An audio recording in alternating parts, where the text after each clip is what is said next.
Hello ladies and gentlemen, welcome back to the channel. Orc Chris here today with a Pauper deck, which is Boros Burn. This was originally featured on Master Magic's website. This is what I made out of it. I thought I'd do a quick deck test today off of it, just to show you, explain how the deck works and that.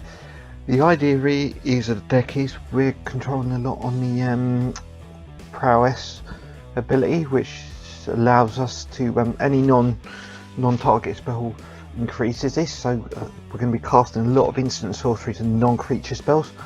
So without further ado, we'll go straight to our first creature, which is Kiln Fiend, which is 1 mana 1 red, elemental beast 1/2, and then whenever you cast an instant sorcery, it gets +3 until end of turn.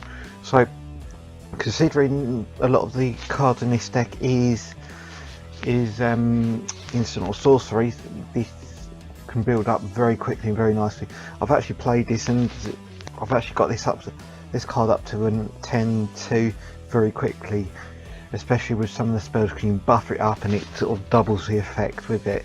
It's very handy, very powerful. The reason I run for these, especially for it is very, very nasty. Next creature I run is Majoring Bully, which is 1 mana 1 red. Is a human warrior. Again has prowess. He has prowess, so whenever he casts on creature spell, he gets +1/+1 to end the turn, and then he must attack each turn if able. And there's a 2/2. Decent creature. The fact is we're using him for the prowess. The fact is though, we've got to attack each turn with him, so it's sort of forcing you to attack with him. But with a lot of this spell, you can buffer him up very quickly and very nicely. So within this deck, you want to keep attacking. So this is just forces it, which is the reason I run for them. Next one I run is Singularity Mage, which is 1 mana 1 red, Vampire Wizard 1/3, has prowess again. Difference is it does not have to attack each turn, but it's a 1/3, so it has a little bit more defense, and especially with some of the enchantments, you can get this out of danger very quickly and very, very nicely. Next one I run, which is just 2 of, which is Student of Ouija, which is 3 mana 1 white. It's a human monk 2/4, and whenever you cast a non-creature spell, you gain 2 life. So again, this is going on a non-creature spell thing, but instead of buffering it, you gain life. The reason I run 2 of these is because it's high mana, but especially for those long games, it can do a lot of damage, kill you very quickly and very nicely. So that's it for the creatures. I just run 14 of these. So for spells, I run 4 Fiery Impulses, which is 1 red instant.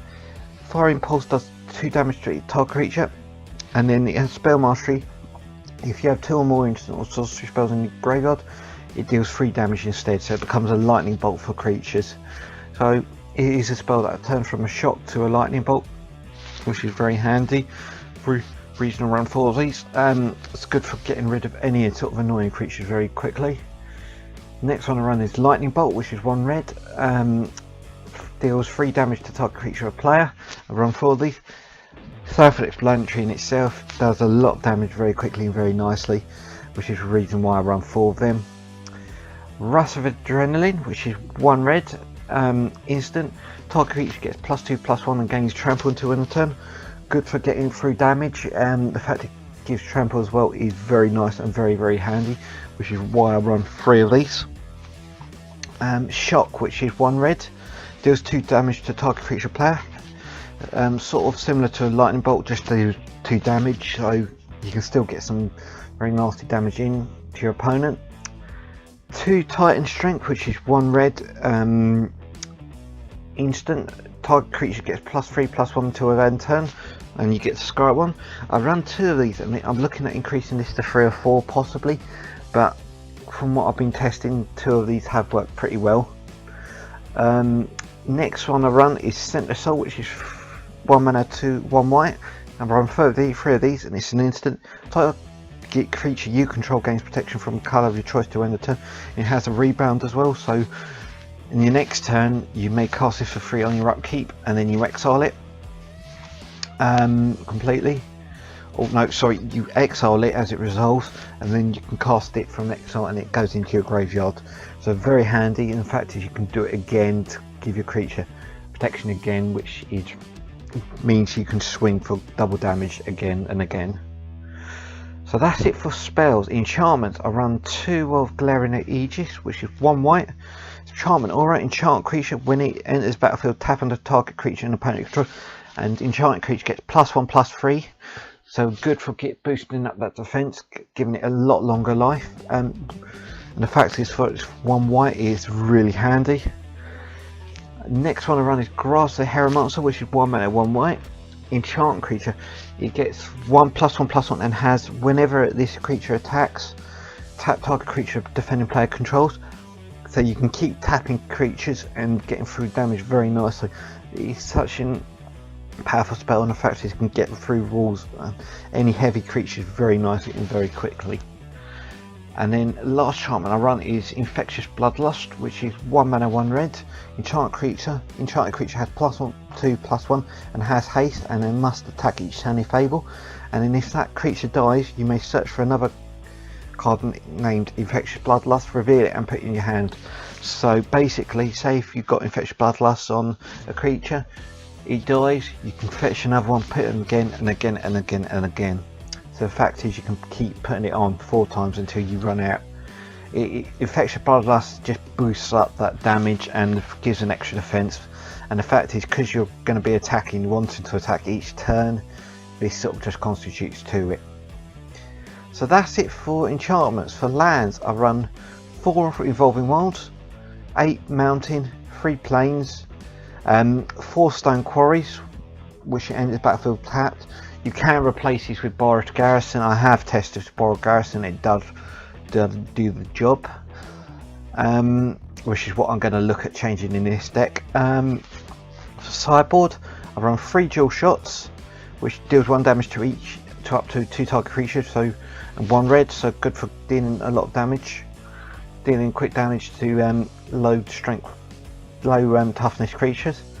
2 Mighty Leaps, target creature gets +2/+2 and gain flying to end turn, so good for jumping over defences. 2 Fate Forgotten, which is 2 mana 1 white, exile target artifact or enchantment. The reason for this is that it's just so it's quite handy, because rather than putting it graveyard, it exiles it so people cannot revive it. I am looking at possibly putting a cheaper one in. 2 Safe Passages, which is 2 mana 1 white, instant, prevent all damage that would be dealt to you and creatures you control this turn. Very handy for keeping you safe against very powerful burn decks. 2 Shoulders, 2 mana 1 white, support 2, put +1/+1 on each up to 2 target creatures, and then draw a card. So very handy for bolstering with creatures and also getting a card draw. 2 Isolation Zones, which is 2 mana 2 white enchantment. When it enters battlefield, exile target creature enchantment until Isolation Zone leaves the battlefield. Good for getting rid of any annoying creatures or any annoying enchantments the other enemies have. And then lastly, Structural Distortion, 3 mana 1 red, exile target artifact or land. It deals 2 damage to that permanent controller.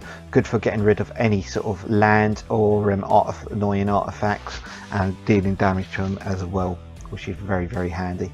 So that is the deck. It is a very rushy deck, but it's a very, very powerful deck. So I hope you guys enjoyed this deck tech. There will be some videos coming up for it very soon.